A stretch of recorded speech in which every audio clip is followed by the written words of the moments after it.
Perdonar es decidir dejar atrás todo aquello que nos hace daño. Hoy estará con nosotros la doctora María Rojas Estape en un nuevo video.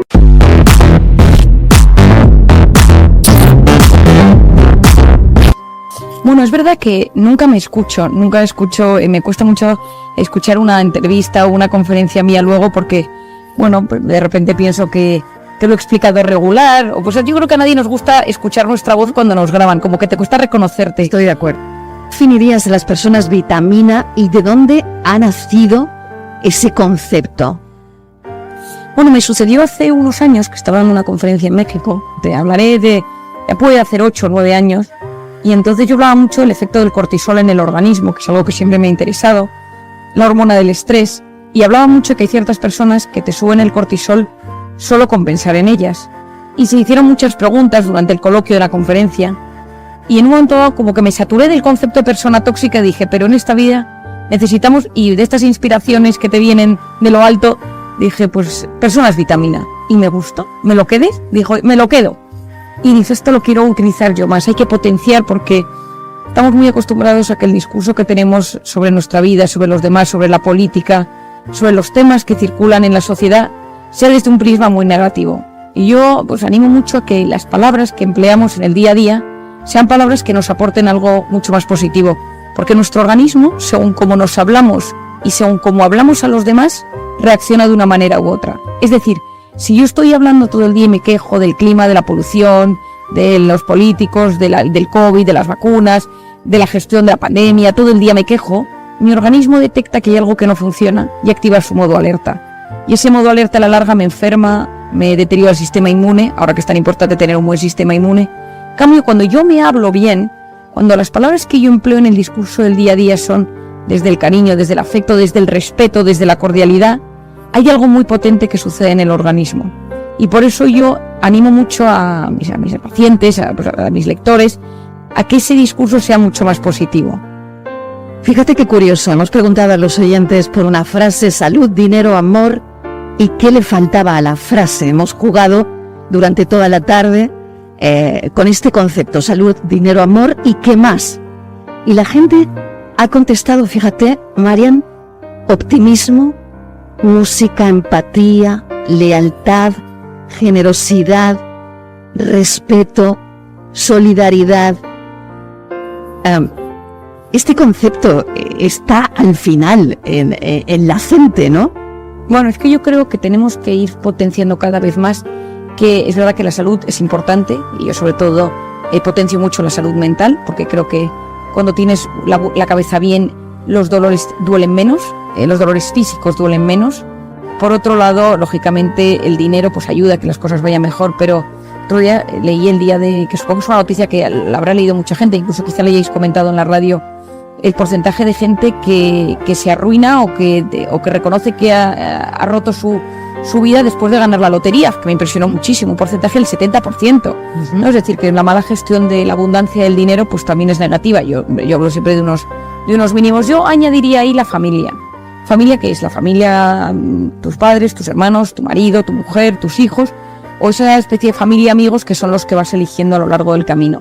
Porque esa afectividad, es decir, para mí es ese sentirte querido por alguien o querer a alguien de forma tan bonita, con pues esa oxitocina de la que yo hablo, esa empatía, no te juzgo, te acepto como eres, me parece que es lo que le da el cambio, lo que le da luz a la vida. Y son las personas de las que te rodeas. ¿Qué tenemos que tener para convertirnos en una persona vitamina? O no sé si seríamos capaces de analizarnos a nosotros mismos para saber que a lo mejor somos nosotros una persona vitamina.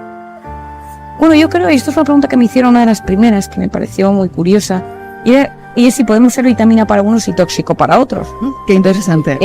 Sí, y entonces yo recuerdo hace muchos años un paciente que yo tenía en consulta, que era encantador, era educado, era simpático, siempre tenía algún detalle con alguien del equipo, y un día lo vio otra persona de mi equipo, porque ese día yo no estaba, y le llamé para preguntarle a esta persona de mi equipo que qué tal había ido la consulta, y me dijo, qué persona tan intensa y tan difícil, o sea, es demasiado encantador, o sea, es que qué agote, ¿no?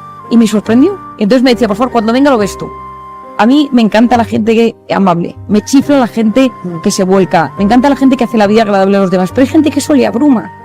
Entonces, muchas veces lo que para unos es una persona relajante, una persona que le anima, para otros son personas que te abruman. Entonces, también hay que saber que hay personas que son muy apasionadas, que generan mucha alegría en su entorno, y a otras que les parece demasiado intenso.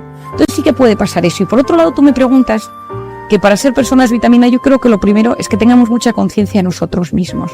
¿Cómo soy yo? ¿Qué cosas me altera? ¿Y cómo soy yo alterado? O sea, yo soy el quid. Yo soy una persona tímida. Me estresan las masas, y cuando me altero me pongo súper irritable. Entonces soy consciente de cómo tengo que trabajar mi forma de ser, de cómo tengo que gestionar mis factores de estrés, y sobre todo cuando yo llevo un tiempo irritado, pues entender que no he gestionado bien ni mi forma de ser ni mis factores de estrés. Entonces, cuando uno parte, esto es cuando yo empecé mi tesis doctoral, el tema que surgió fue 500 pacientes que habían venido a mi consulta por problemas de ansiedad y de depresión. Y lo que yo me preguntaba es, ¿qué hay de la personalidad de base de estas personas que acuden a la consulta? Y me topé con que un 80% de estas personas tenían algo en su personalidad que les hacía sufrir. En psiquiatría y en psicología esto tiene un nombre que se llama trastornos de la personalidad, tiene un nombre muy feo, que son cosas, o trastornos de la personalidad son rasgos de la personalidad que te hacen sufrir o que hacen sufrir a las personas de tu entorno. Están las personas excesivamente dependientes, las personas impulsivas, histriónicas, obsesivas, las personas que tienen ese fondo psicópata, las personas y son, por ejemplo, excesivamente desconfiadas, que se me van ocurriendo diferentes facetas. Entonces, el problema que tenemos es que a veces nuestra forma de ser, que es el resultado de nuestras vivencias, de nuestra genética y de nuestra historia con nuestra infancia, con nuestros padres y nuestros hermanos en el colegio, el cúmulo y la adaptación que eso lleva al presente, pues tiene sus aristas, y todos la tenemos. El que es impaciente, el que es impulsivo, el que es muy sensible, el que le da muchas vueltas a las cosas.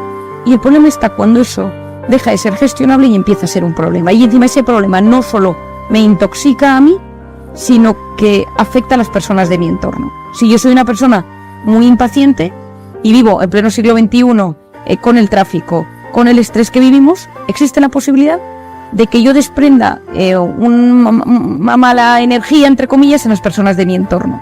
Por eso la conciencia de uno mismo, conocerse, comprenderse, aceptarse para llegar a superarse, es un camino para empezar a ser persona vitamina.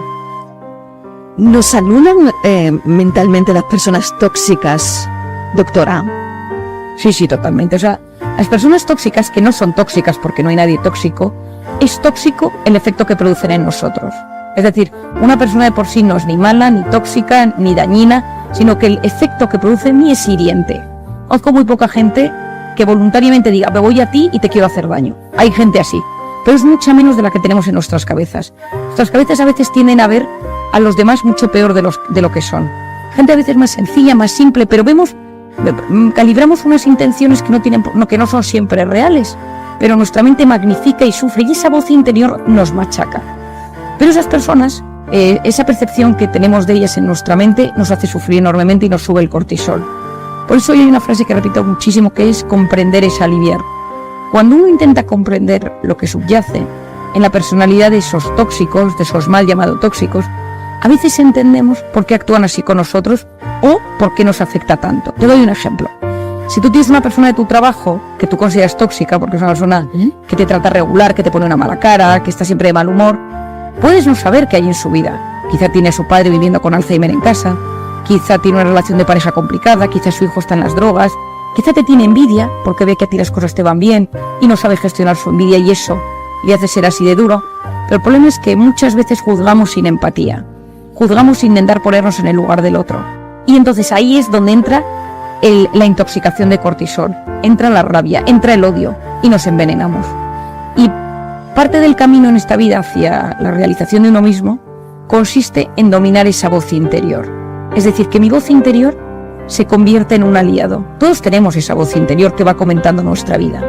Esa voz interior que a veces es una voz que te tira para abajo, no lo vas a conseguir, no puedes, no te lo mereces, pero a veces simplemente es una voz que te comenta la vida. Estás llegando tarde, deberías estar haciendo esto, has perdido el tiempo, has engordado demasiado estas navidades. Y esa voz es la que al final va a determinar qué tipo de calidad de vida tenemos. Y esa voz comenta a las personas de nuestro entorno. A veces los conocidos y a veces los desconocidos. Uno va por la calle y entonces ves a uno, ves a otro, a un vecino, y tu cabeza va haciendo juicios de valor. Y muchas veces esos juicios son muy duros, muy críticos. Y lo que tenemos que saber es que la manera con la que nos relacionamos con la realidad y con las personas que nos rodean, eso va a tener un impacto directo en nuestra salud física y psicológica. Voy a eso justo, a lo que estamos viviendo, doctora Rojas Estape, porque me gustaría hablar el tiempo que nos queda del miedo y la culpa, ¿no? La pandemia ha provocado muchos problemas de salud y poco a poco van apareciendo los relacionados con la salud mental. Yo quería hablar del miedo y la culpa por pensar que has podido contagiar a alguien que se ha adueñado todo esto ha ido generando ansiedad, mucha ansiedad, ¿no? Hemos conocido un test en farmacia que nos ha dado negativo, pero pensando que estas pruebas no son 100% fiables, vas de camino a casa de tus padres y te entran miles de dudas y le empiezas a dar vueltas a la cabeza, ¿no? Porque igual tu compañero de trabajo te llama y te dice, oye, yo he dado positivo. En fin, esa ansiedad en la que estamos inmersos ahora mismo, con una mezcla de miedo, culpa, en fin, ¿qué haces? Desasosiego. Porque, claro, vas a entrar a casa de tus padres justo en el momento en el que alguien te llama y te dice, mira, yo acabo de dar positivo y te tomaste un café por la tarde con esa persona. En fin, no lo sé, estamos viviendo todos en esta vorágine tan tremenda y, como le decía, es que se están viendo ya, ¿no? Están apareciendo asuntos relacionados con la salud mental y que probablemente tendrán que ver con el cortisol del que nos habla, ¿no? Bueno, es que cuando empezó la pandemia, recuerdo perfectamente en mi casa que nos confinamos con mi familia y con mis padres y mis hermanos, porque por temas de salud y circunstancias personales preferíamos estar todos juntos, y yo estaba embarazada a punto de dar a luz y tengo niños pequeños, y entonces nos pusimos todos juntos, y recuerdo hablar con mi padre y con mi hermana, que trabajamos los tres juntos, y decir, ay Dios mío, las secuelas de esto, ay Dios mío, las secuelas de este confinamiento, las secuelas de este virus, ay Dios mío, lo que está por venir, ¿no? O sea, yo fui plenamente consciente de que una mala gestión de este asunto, no digo una mala gestión sanitaria o económica o social, sino una gestión de mis pensamientos, podía ser la gran debacle. El confinamiento fue terrible, el posconfinamiento fue terrible, y cuando parecía en septiembre de este año que por fin las cosas empezaban a tranquilizar, ha llegado este Omicron. Es decir, el cerebro necesita fases de pausa, que le des meses de tranquilidad, y no los hemos tenido, y ese es el gran problema. La Navidad del año pasado fue una Navidad muy dura, pero fue esperada. O sea, todos sabíamos en la Navidad del año pasado, del 2020, que no sabíamos si íbamos a tener Navidad, 6 personas, 8 personas, toque de queda, pero éramos conscientes de que había sido un año horrible y que lo poco que tuviéramos era un regalo. Pero nadie podía imaginar que este año hubiera tantísimas personas que pasaran Nochebuena, Nochevieja, fin de año, Reyes, confinados solos en sus casas. Esto era algo completamente impensable. Gracias a Dios, esta variante parece ser menos agresiva que la otra, cosa que nos alegra. Es decir, respiro, ahí tenemos el respiro. Eso, gracias a Dios, es el respiro. Pero, ¿cuál es el asunto? Que hemos vivido, esta mañana he ido a la farmacia a comprar unas medicinas, y la farmacéutica, que ya me conoce mucho, me dice, Mari, en el día 31 vendí 700 antígenos. Dice, llegué a mi casa y no fui a ver a mi familia. Me quedé en casa, a las 12 de la noche me conecté y a las 12:05 me metí en la cama porque no podía más. O sea, me rompí, Marian, por la mitad y no podía más. Digo, es que me lo creo, porque yo he recibido tal cantidad de llamadas, de audios, de peticiones estas Navidades de gente que te decía, no sé cómo gestionar este tema. Una amiga mía con sus 4 hijos salen de casa, se hacen los antígenos, iban 30 y su hijo de 3 años da positivo. Entonces, pero ese niño había estado con otro primo hacía 2 días y entonces no hubo al final cena de Nochebuena. Entonces, ¿qué es lo que yo recomiendo? Lo primero de todo es que el cerebro humano no lo puede controlar todo. Antes de que empezara la pandemia, en mi primer libro, Cómo hacer que te pasen cosas buenas, expliqué que una de las razones más importantes para la intoxicación de cortisol era la necesidad o la obsesión que existe en el siglo XXI de controlarlo todo. en mi seguro de vida lo que gano, dónde las vacaciones. Es decir, una necesidad de... Bueno, yo recuerdo un día que fui a ver guarderías cerca de mi casa y en una de las guarderías vi unas pantallas y me dijeron, bueno, es por si queréis ir viendo cómo están vuestros hijos a lo largo del día a través de las pantallas, ¿no? Dije, bueno, entonces yo ya no vivo, porque es con lo típico que ves a tu hijo que se cae, que está llorando y vives, o sea, eso que dicen ojos que no ven, corazón que no siente, ¿no? Exacto. Es decir, hay una obsesión por el control constante de las cosas y llegó la pandemia que nos dio una lección magistral de no puedes controlarlo nada. Ni hasta el día que te casas, cuánta gente puede venir, si vas a poder celebrar las Navidades, si vas a poder quedar mañana a cenar, si podrás... Es decir, cada día hay una incógnita enorme y hay que aprender a vivir con la incertidumbre y con el riesgo. Es decir, o aprendemos a vivir con esta incertidumbre o esa intoxicación de cortisol nos va a afectar. Es decir, ahora mismo nos está haciendo mucho más daño la incertidumbre que los síntomas propios de este COVID, de este Omicron. Porque la angustia generada. Gente me ha pedido estas Navidades recetas, lexatines, orfidales. María, mándame porque no puedo, porque no duermo, porque estoy súper tensa, porque hay una tensión en el ambiente, en mi casa, en mi familia. Y yo lo que recomiendo es hacer un primer planteamiento, o sea, un mensaje de cierta tranquilidad, ¿no? Es decir, vamos conociendo cada vez más esta pandemia, aunque va mutando, aunque van pasando cosas y las noticias tienden a abrir un poco de luz. Lo segundo es que evitemos la sobreinformación. Es decir, el cerebro no está diseñado para poder captar tanta información y asimilarla. Es decir, esto del al minuto el COVID online, en Twitter, redes sociales, etcétera, lo que hace es angustiarnos más, porque psicológicamente nuestro cerebro no está diseñado para poder asimilar tanta información de una forma tan rápida, constantemente, de efectos negativos, de noticias negativas. Esa saturación del cerebro es nefasta.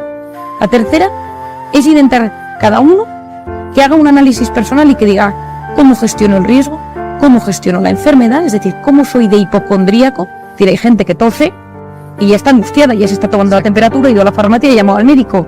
Y yo quizá porque tengo 4 niños muy pequeños, y yo llevo pues 6 años viviendo catarros constantes durante todo el invierno que llegan de la guardería, le tengo menos miedo a los síntomas catarrales, ¿no? Es como si esto, pues, no sé, como con la gastroenteritis, las otitis, ¿no? Es como un día a día, ¿no? Es el día a día mío, Claro, un día al tiempo, claro. Pero hay mucha gente que la hipocondría le genera muchísimo dolor, le genera muchísima perturbación. Y claro, estamos en un momento donde una tos, tú estás en el metro y tose a alguien, y es terrible la sensación. Y cada uno lo vive según su percepción de la enfermedad, el miedo que tiene a enfermar, el miedo que tiene a morir. Y luego hay toda una serie de personas que se sienten presionadas, es decir, de las vacunas, que vacunes a los hijos, las mascarillas. Entonces, claro, es que la tensión en el ambiente es muy grande y parece que si no sigues el mismo camino que todo el mundo sigue, pues te estás alejando. Y yo lo que intento es hacer un mensaje de optimismo, porque si no te voy a decir una cosa que te parece que hice un poco barbaridad, pero hay una película que habrán visto, que habrán visto todos los oyentes, que es La vida es bella. Y yo pienso muchas veces que si le hubiera medido los niveles de cortisol a Roberto Benigni, habría fallecido con niveles de cortisol relativos para las circunstancias tan dramáticas que estaba viviendo. Y a su hijo ya ni te cuento. Nosotros sabemos que los hijos, que los niños que viven situaciones de estrés máximo, y la pandemia lo está haciendo en muchísimas familias, hay cambios genéticos, hay cambios inmunológicos, hay cambios hasta cerebrales en las situaciones de dolor brutal. Y hay familias que la pandemia está siendo un drama, que los hijos lo están viviendo como un auténtico calvario. Y esos cambios y esas consecuencias pueden ser muy duras a largo plazo. Y por lo tanto yo recomiendo que si hacen una negación de lo que estamos viviendo, porque lógicamente sería absurdo y menos que yo como médico y psiquiatra dijera esto, pero que aprendamos a distanciarnos un poco de la pandemia. Tener unas noticias pues cada día, saber lo importante que ha pasado cada día, una vez al día, y ya está. Es decir, si hay algo gordo ya nos enteraremos, pero no tener esa secuencia diaria constante de minuto a minuto de todas las personas de nuestro entorno que han dado positivo. Hoy me ha escrito un correo un paciente mío que de broma al final decía: María, dentro de unos años espero que esto sea un monólogo del Club de la Comedia, ¿no? Entonces es muy hipocondríaco y eran su última semana. El vecino que había dado positivo, el portero, la persona que le había limpiado el coche porque lo dejó en un parking, que le llamó para decirle que como se habían cruzado había dado positivo. Él no lo ha pasado, se ha hecho todos los días una PCR en un laboratorio que hay cerca de su casa y no lo ha pasado. Y me dice: Marian, me he hecho todos los días una PCR porque todos los días alguien, más de 1 o 2 personas me han avisado que habían dado positivo, ¿no? Pero me dice: O antes de ayer me hice un análisis de cortisol y lo tengo por las nubes. Le digo, no te has contagiado de PCR, pero te has intoxicado de cortisol, ¿no? Claro. Entonces, bueno, intentar tratarnos un poco mejor, sabiendo que la forma en la que nos adaptemos a estas circunstancias tan complejas en las que estamos viviendo va a influir de forma muy importante en nuestra salud física, en nuestra salud psicológica, en nuestros genes, en la regeneración celular, en nuestro sistema inmune y, si tenemos hijos, en el desarrollo emocional de nuestros hijos. Marian Rojas Estapé, doctora, mil gracias por habernos acompañado. Es siempre un placer. Recomendamos su libro, Encuentra tu persona vitamina. Hay que encontrar también el camino, ¿no? El camino ahora mismo para bajar ese cortisol que yo creo que todos lo tenemos por las nubes, ¿no? Debido a la situación, a la incertidumbre, a todo lo que estamos viviendo. Así que bueno, parece que estamos en el final. Esa es una buena noticia y tendremos que agarrarnos a ella. Si llegaste al final de este video, dale me gusta, comenta, comparte y recuerda siempre que en el fondo de cada persona hay tesoros escondidos que solo el amor revela.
Chao.